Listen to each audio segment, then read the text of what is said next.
My name is Bernie Ackerman. I'm from Georgetown, South Carolina right now. And I'm being drafted into the Army from my work where I was working at International Paper Company here in Georgetown. Then I had to go as a replacement. And they sent me to Fort Jackson first. And I was taken from Fort Jackson and sent down to Camp Blanding, Florida, where I took 17 weeks of basic training. And after my 17 weeks of basic training, I had a 10-day furlough at home. And after I got home, and my 10 days were up. And after furlough, I had to go, after my furlough, I had to leave to go to New York to be transferred.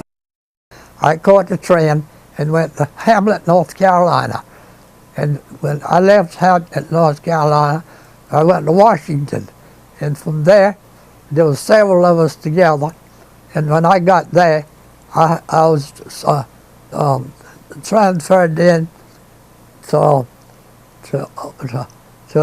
go to Fort Meade, Maryland.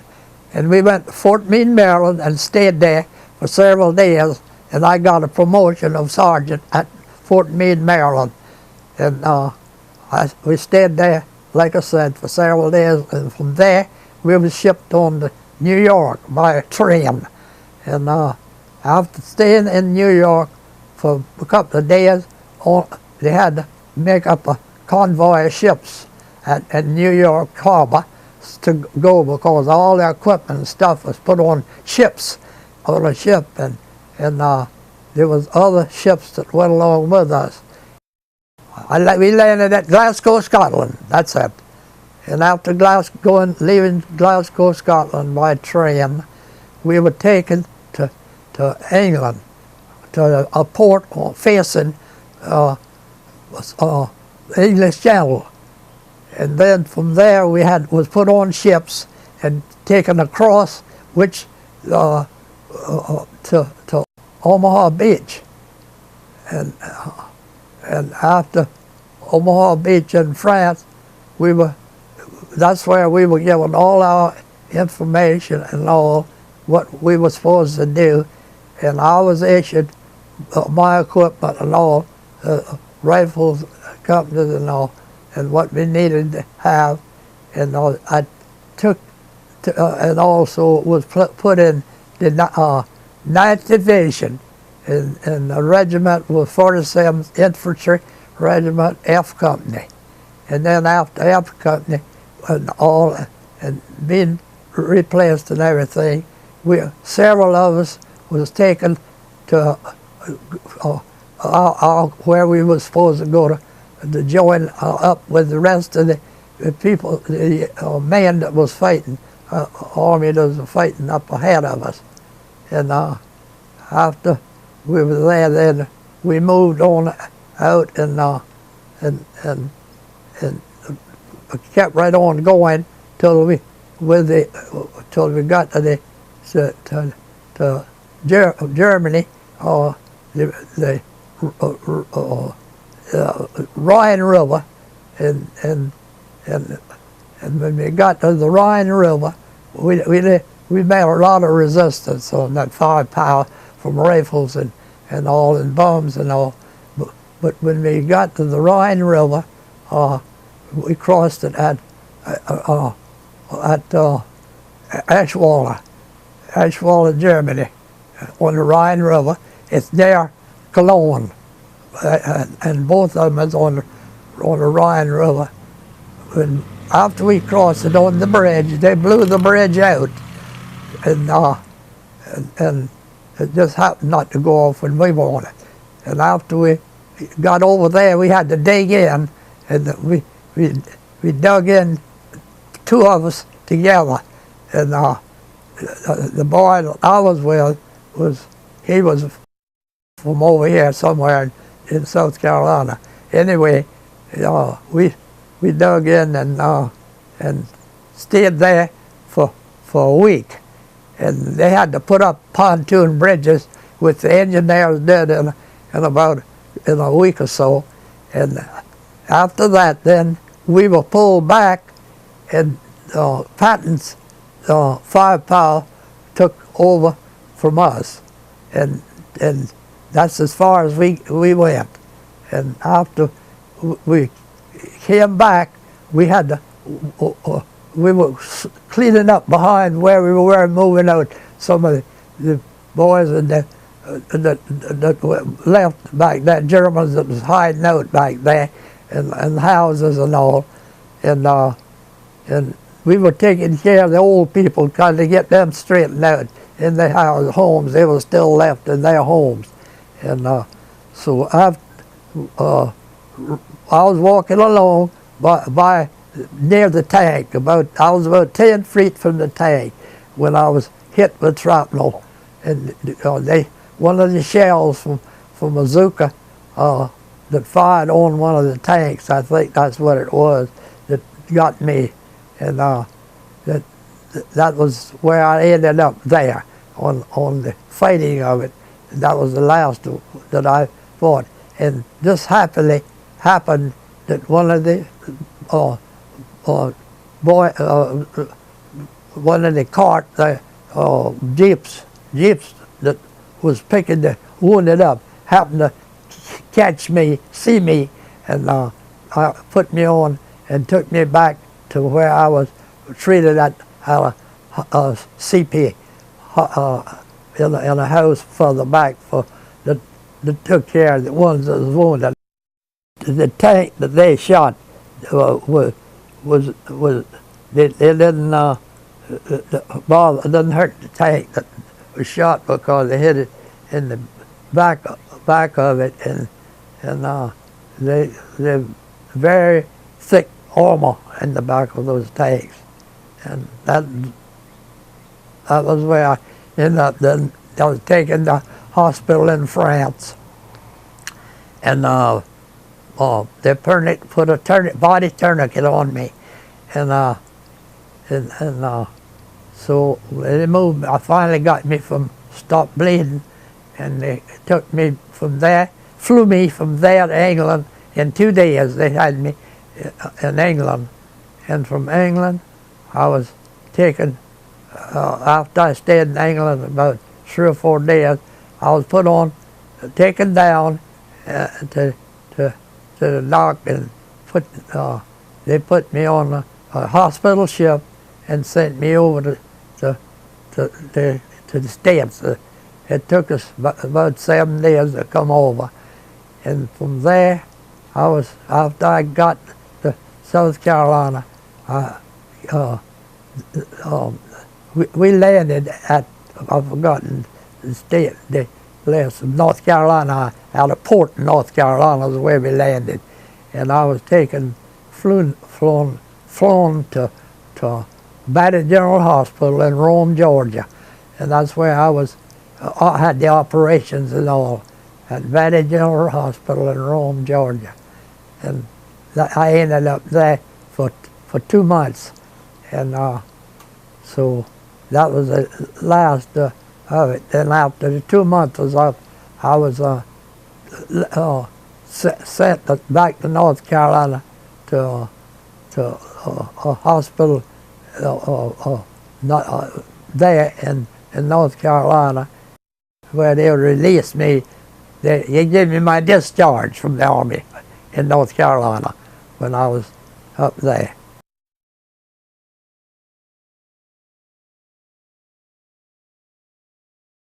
We came back and to clear up everything behind where we had been, like hideouts and all that,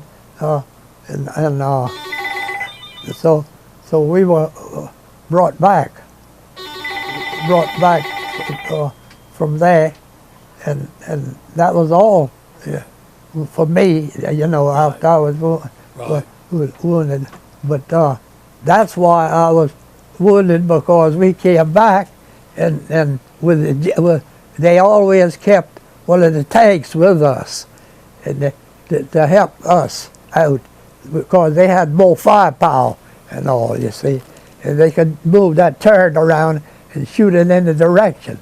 So what they did, they had that tank with us, and they shot that tank. They were hiding out back behind us, and they shot that tank at that time when we were back behind us. We bypassed that tank. They had it hid somewhere, but we think that maybe no, that was our tank. But they fired on our tank, but they were hiding out like that, and shot our tank in the back.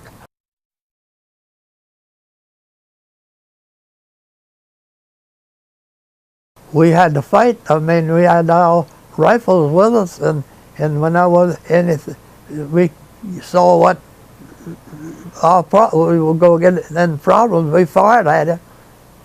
And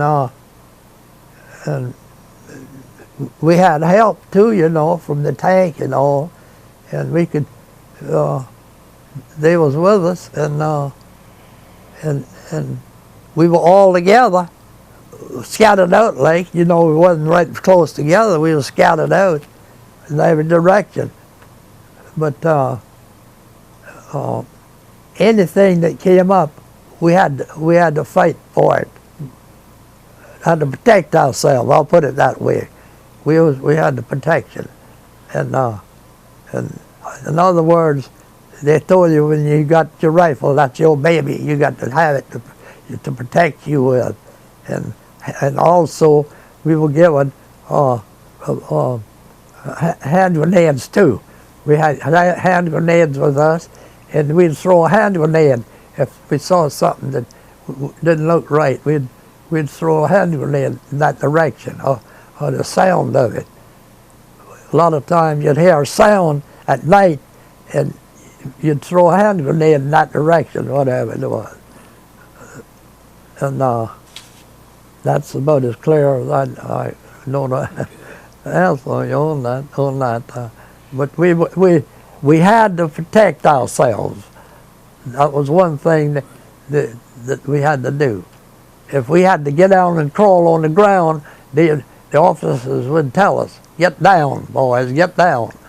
And if we had an artillery shell coming in, get down. And that's what saved us. I was working at the mill, International Paper Company, when they drafted me, and when they picked me up and out and drafted me, like I said, I went from Georgetown to Fort Jackson. My wife, she was awfully disturbed about me being drafted in the Army and all, and she hated to see me. We were staying over on Paul's Island at that time, and they stayed. I left them over there. I got married, and I was 23 when I got married, and that was 5, 6, 7. That was about 7 years after I got married, I guess, or something like that.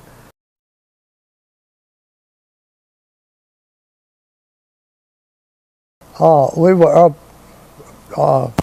in Germany, a place in Germany, and I don't remember the town or anything, but that's where we were. We were up in the center around Germany. Not any of our boys were hurt yet, that I know of.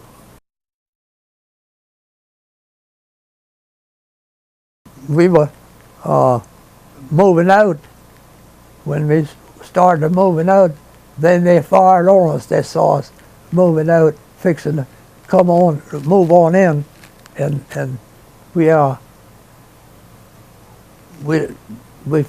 got down from the fire, and then we fired back at them, the same as they did. And I know there's a lot of bad ones. I don't know. And both dead. Yeah, there was a lot of them wounded and killed in that attack. Yeah, and we also went on a mission too, what they call a mission, to seek out where they were hiding, and if they were hiding it. We heard that there was a bunch of them going to hide back and get us when we went through. This was after dark, not night. So we went through in there, and they weren't there. They had left. They told us where we were going to be at certain points. And that southern part, that was the southern part of Germany. I'd say that we were at. It was up there. It was a good piece from Cologne before we got the Cologne, which was, I know you've heard of Cologne. They reserved Cologne. They didn't fire on Cologne and mess up that. They was told not to drop no bombs on Cologne because it had a lot of material in there that the saved in the United States had some stuff in there, and we wasn't supposed to do anything to Cologne, but a lot of them was hid back in that area too. Yeah, we lost a lot of men too. Yeah, I guess I don't know exactly how many, but I know that was some of them, some that was killed during that attack. We had to cross a line, a certain place, to get over to another location over in Germany, and we had to walk through open field there, and in that field they said had booby traps in it. So the engineers had picked up some of them, and we got across. I know it said zigzag when you're going across, so we zigzagged to go across, and several boys got their feet really blown off of them nearly, I reckon you'd say, on that attack, on that say. We had to go to a ditch. There was a certain ditch. The officer marked out there was a certain ditch that you had to cross to get to this ditch. You had to cross the field to get to this ditch when it was dug. And we did all kinds of things to save ourselves.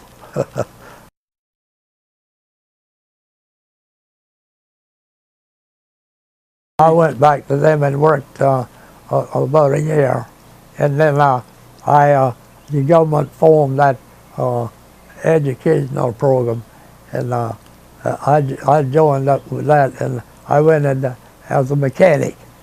And after I worked at International Paper Company, like I said, I quit them and went to work as a mechanic for Ford Motor Company. That opened up. Laurel Motor Company it was. Laurel Motor Company. And they had new cars coming out. And then I went to school on the car in Columbia. I had spent 3 days in Columbia with it. And then I had to go to a school in Charleston, and I went and stayed with her. She was down there, living down there, her husband and children. And I stayed with her 2 or 3 days, was it, Jenny? Yes, sir. With her, in training for Ford Motor Company. Hoover had that school. I know you know her, Hoover Ford. And yeah, they had that schooling down there. So under the GI Bill, that's what it was. The government had formed that GI Bill, and we could work and also go to school, and they'd pay us. And that's what I did for a while. I was thoroughly trained for mechanic. Then I went into Laurel Motor Company and took my first job with them. I quit the mill altogether. And so that was where I ended up there on that. But I didn't work with them.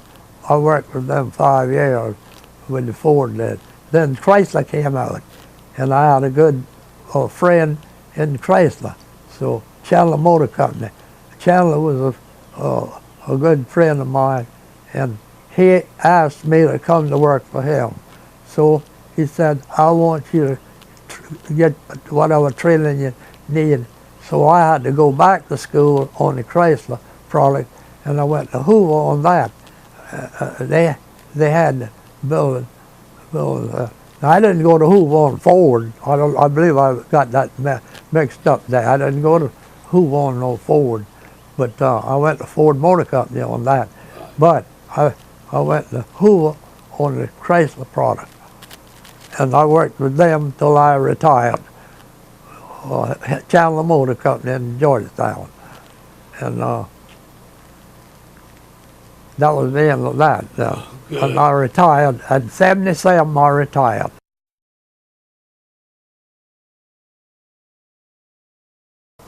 I didn't feel bad about it. I was ready to go. And when I was up there on the front line, I wasn't worried a bit about it. When I got hit, I knew the Lord was going to take care of me, and I didn't worry one bit. It was just like that. I don't remember, well, when I got hit, I was paralyzed. You see, that shrapnel is hot. When it came off of that thing, it was a blast of hot metal, and it just severed me, and I was unconscious. You may as well see just about. But I could still talk to those boys that helped me, and thanking them for helping me.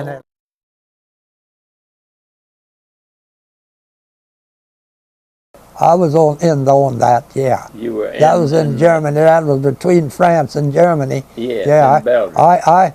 We caught up in that, but we cleared it out. We had so much artillery and stuff behind us. The 9th Division, the 9th Armored Division.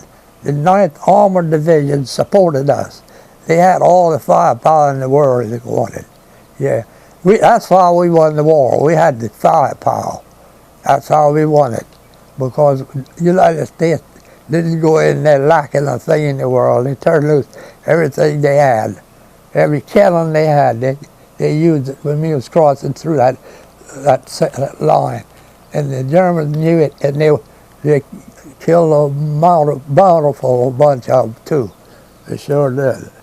Yeah, that's where it was, on that Siegfried line. We call it Siegfried line, Battle of the Bulge and all. And yes, sir, we went on that.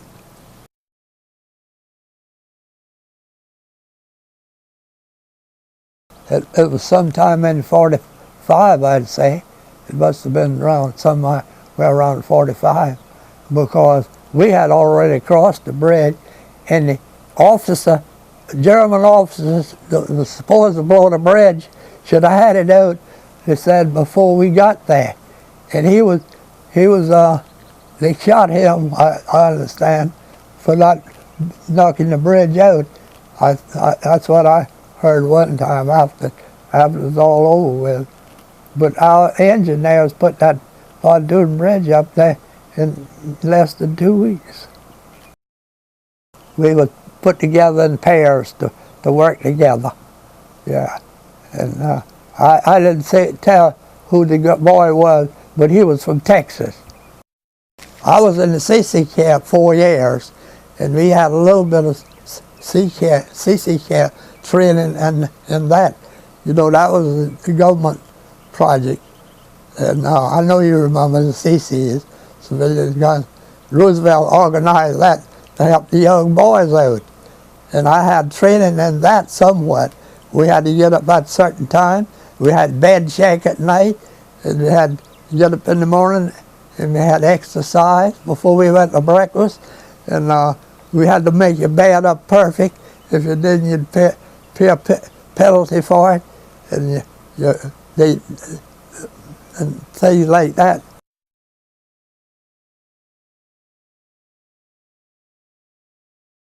I got it sometime in the 40s, because we went. I didn't get it till I went up to Maryland, Fort Meade, and we stayed there. Let's see, we stayed there about of 4 or 5 days because we took some training at Fort Meade, Maryland, before we went overseas. They had those barracks they had was two-story barracks.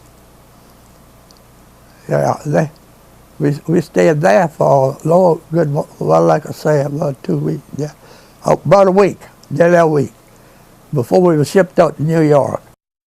And I was in charge of, they gave me 12 boys to be in charge of. I used to have the list of those boys, but I don't. Yeah, it was all good boys. We all fought together. You see, we were divided up kind of in small bits. Each sergeant had so many to take care of. Is this in the 9th Division?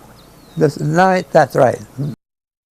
The only thing I had to do is tell them what they had to have. The lieutenant told me, and I had to tell them, you got to have at least 4 hand grenades when we go into combat. Take 4 hand grenades with you if you can, and at least 3, and also plenty of ammunition. Have your ammunition ready for your rifle, and all that had to be taken care of, and whenever I holler, come, drop. The regimental commander was from Georgetown. Ed Manlis was my commanding officer from Georgetown. Yeah.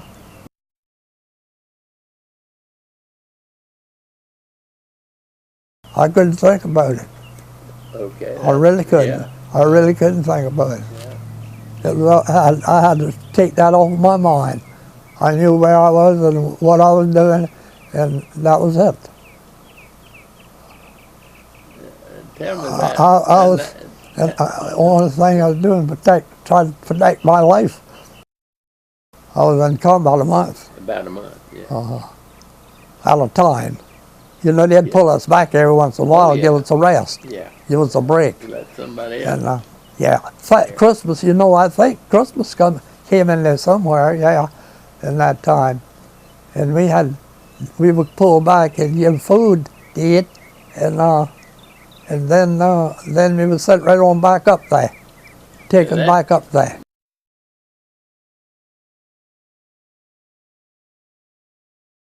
We would walk around with this thing, and just all of a sudden it fired on it.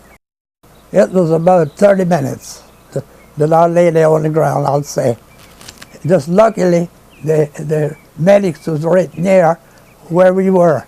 Now, I don't know how many of us there were, but they could carry 3 on that. They had that thing across the body of it, and then they had another one up high up that they could reach up above her. And I was put on one of the lower ones, and they wrapped my leg above my leg up in my groin here. See it happened back in here, and they did a tourniquet on me till I could get protection. And they also, I think they gave me a pill, one of those pills that they give you to regulate your blood. I think I was given one of those. I believe I was when they took me to this building where I was taken.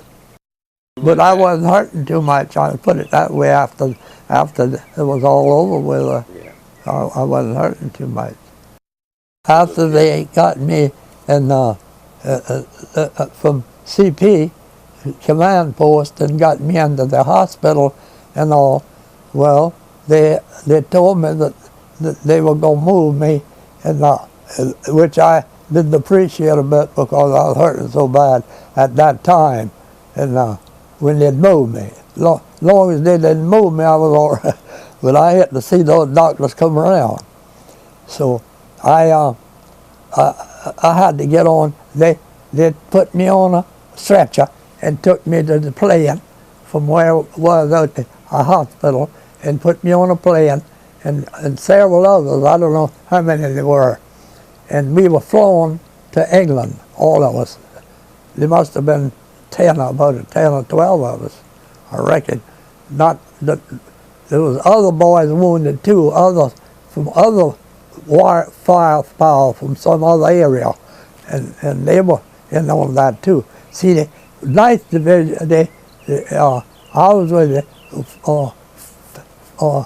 F Company, and G Company was right next to us. See, G had their man. That was 150 men that G Company had or more. And they were, some of those boys were probably hit further down the line from where we were. I don't know. We just ran into a bunch of rookies that was hiding back in the back, was what it was. And they opened up on all of us in there. And I think that's what happened. I was wounded at that time too, and so we all were sent to France hospital, and then moved from there to England, and by plane. The first plane we got on, that had a flat tire on it. I'll tell you that too. And the second, we had to get on another plane to fly out of England, out of France to England.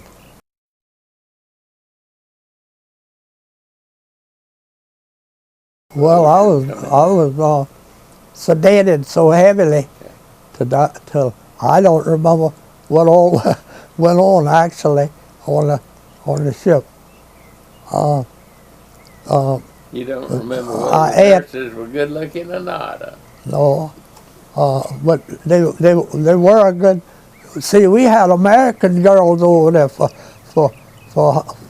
working with us too.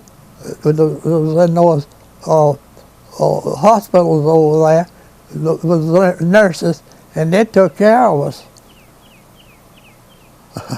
They didn't want these old boys to get hurt.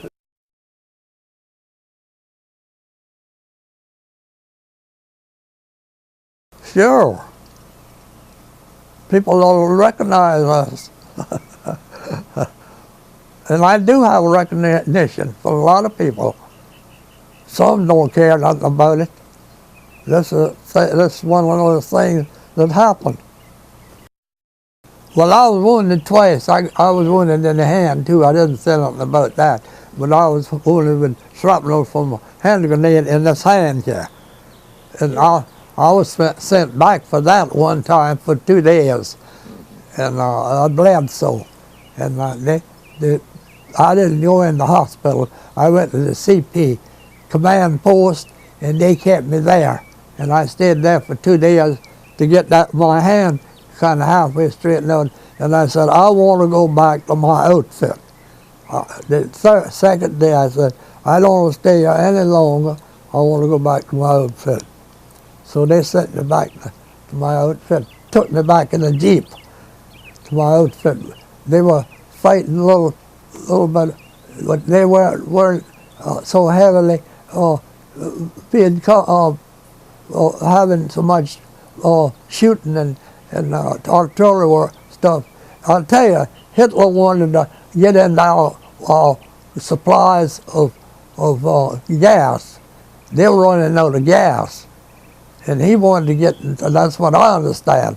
And he dropped several, I didn't say this, but he dropped several of their men in on our lines, and 2 of them was Ackermans, he said.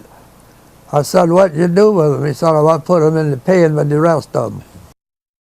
I got old leaf cluster, and with my other thing, you know, what you call ribbon. I reckon, I don't know where they are, I forgot about them. Knowing what I had to do, and I know I did it. I was trained to do it, and that was the way it was. I'm old South Carolinian. And we from South Carolina take it tough.